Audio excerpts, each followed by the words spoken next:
Inilah suasana banjir di Jalan Sulawesi Kota Makassar, di mana jalan tersebut tidak bisa dilalui kendaraan bermotor lantaran ketinggian air nyaris mencapai pinggang orang dewasa.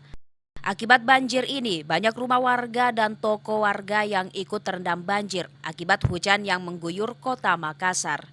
Seperti di Jalan Deng Tata, Kecamatan Tamalate, seorang lansia terpaksa dievakuasi oleh tim SAR. Dan tak hanya itu, tim SAR juga mengevakuasi warga di Jalan Adiaksa, Jalan Rapokaling, dan di wilayah Sudiang menggunakan perahu karet. Wilayah Makassar, khususnya di wilayah Makassar, Provinsi Sulawesi Selatan, hari ini mulai tadi pagi banjir dan memang sesuai arahan BMKG untuk hari ini dan sampai tanggal 16 diguyur hujan. Dan untuk hari ini Makassar, seluruh kota Makassar sudah hampir seluruhnya banjir dan ketinggian atau debit air sudah mencapai setengah meter dan di daerah tertentu sudah ada yang 1 meter lebih.